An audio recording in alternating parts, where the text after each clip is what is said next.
Ержан Асанұлы, саламатсыз ба? Ассалаумағалейкум, Асхат Орысхан. Алейкум. Қалыңыз жақсы ма? Алла деп рахмет. Өздеріңіз қайсыздар? Жақсы, аман есен жүріп жатырмыз. Ержан Асанұлы, енді сіз білесіз, бізде Антикор Лайф деген жоба бар. Сол жоба бойынша біз осылай әкімдермен, басшылармен, мемлекеттік органдардың тікелей эфирлерді осылай өткізіп жатырмыз. Сол енді бүгін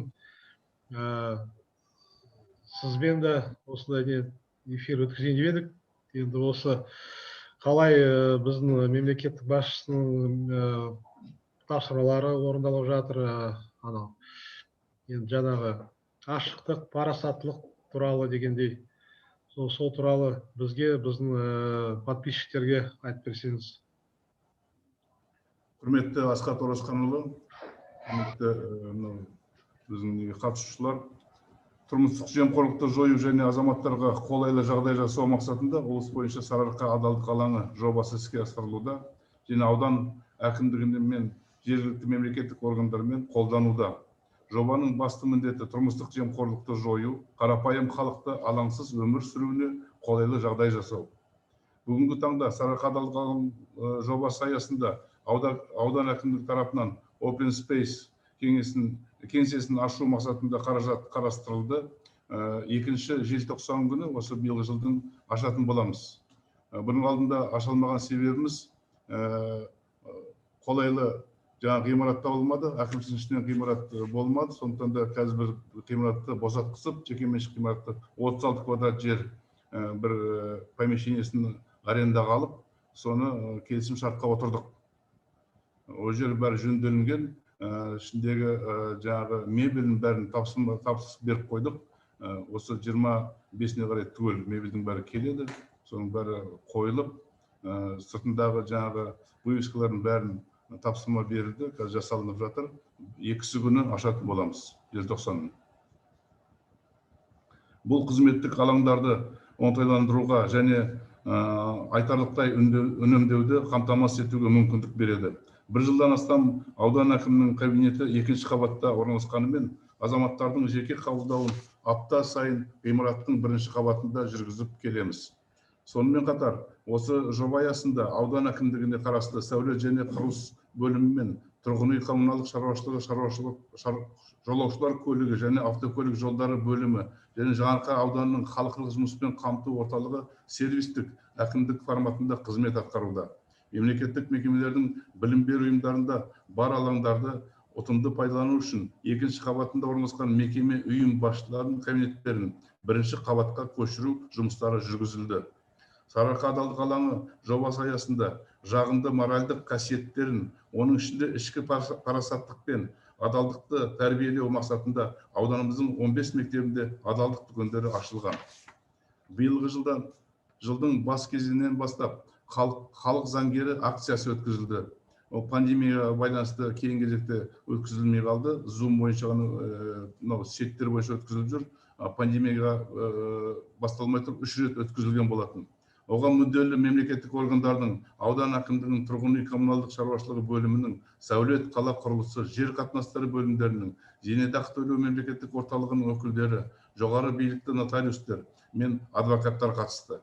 Акцияға келген адамдар өз көкейлеріндегі жер телімдерін тіркеу, алимент өндіру, жұмысқа қайта орналасу, сот актілерін шағымдану, мұрагерлікке ену тағы да басқа осы сияқты өздерінің мазалаған сауалдарына нақты жауаптар алды. Сыбайлас жемқорлыққа қарсы жұмыстары және Сарыарқа адалдық алаңы бағдарламасы бойынша күнделікті интернет ресурстарда тұрақты түрде ақпараттық жариялануда және көктемнен бастап індетке байланысты бірқатар іс-шаралар онлайн форматта көшіп, яғни аудан әкімдігінің Instagram, Facebook парақшаларында тікелей эфирде адал көмек жобасы аясында аудан әкімінің орынбасарлары, аудан әкімдігіне қарасты мемлекет мекеме басшылары, кен және ауыл әкімдері мен аудан тұрғындарының сұрақтарына жауап беріп көмек көрсетті. Бүгінгі таңда аталған жоба аясында жаңа кесте әзірленіп, тікелей эфирде қарапайым халық құқықтық сауаттылығын арттыру жұмыстары жалғасуда. Сондай-ақ аудан орталығының халық көп шоғырланған жерлерінде орналасқан LED экранда сыбайлас жемқорлық тақырыбында бейнероликтер көрсетіліп, сыбайлас жемқорлықтың алдын алу тақырыбында ауданымызда халықты ақпараттандыру мақсатында мемлекеттік мекемелер мен халыққа қызмет көрсету орталығында вокзал, халық көп шоғырланған қоғамдық орындарда, Алия, Әлем супермаркеттерінде брошюралар мен флайерлер таратылды. Сарыарқа адалдық алаңы жобасының аясында қоғамдық бақылаудың интерактивтік картасы арқылы қоғамдық бақылау іске асырылуда. Осы орайда ауданымыздың әр мемлекеттік мекемесінде интерактивті картаның жұмысына бір жауапты маман белгіленді. Біз енді сіздердің тапсырмаларыңызды кішкене басқаша орындап отырмыз. Біздің құқықтық бөлімнің бас маманы Бейсенбаев Мақсат деген азаматты осы жұмысқа тағайындап қойдық. Қазір мына қысқартуға байланысты бөлек, енді жаңа жылдан кейін белгілі болар. Бұған біз бөлек бір маман аламыз ба деп жоспарлап отырмыз. Осы жұмысқа қарап отыратын. Қысқаша осы. Рахмет, Ержан Асанұлы. Енді Жаңаарқа ауданы үлкен аудан. Біз бірге былтыр да халықпен кездесу өткіздік.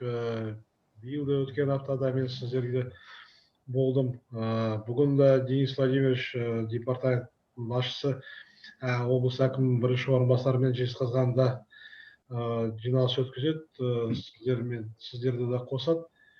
Енді сағат 4-те қосыламыз Алла қаласа. Иә, енді сіз білесіз, жыл сайын Transparency International деген бір халықаралық компания олар талдау өткізеді. Енді биыл да тоже өткізіп жатыр.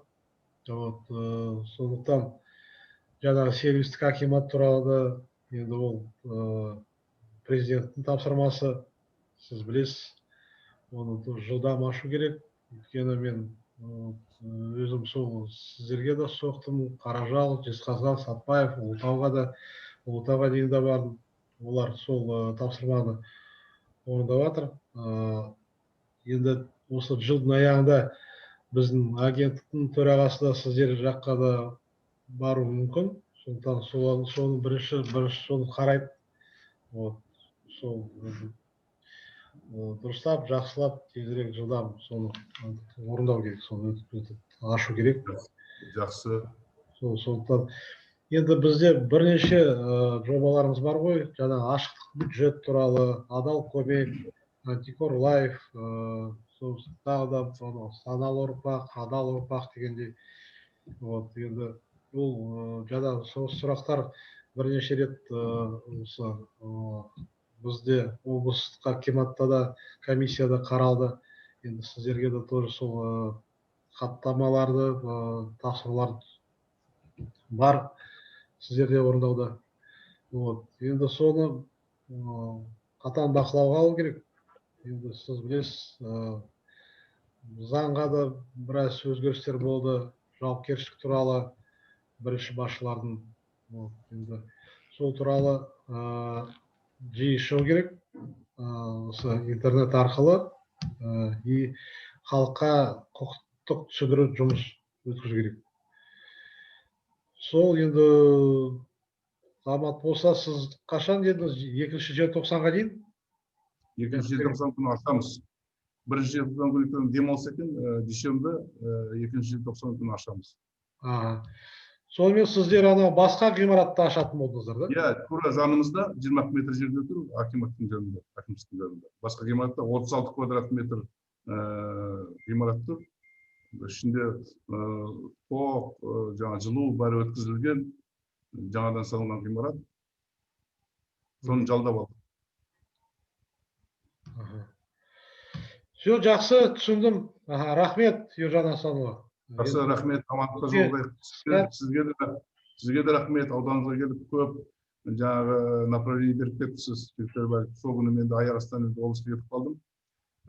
Иә, айтыңыз. Көп нәрсені айтып, үйретіп кетті деп айтып жатыр жігіттер. Сізге рахмет, осында бірігіп жұмыс істеп жатқанымызға. Арқашында амандықта жолығайық. Енді амат болса, сервистік акиматты ашуға келеміз. Жақсы. Рахмет, аман болыңыз, сау болыңыз.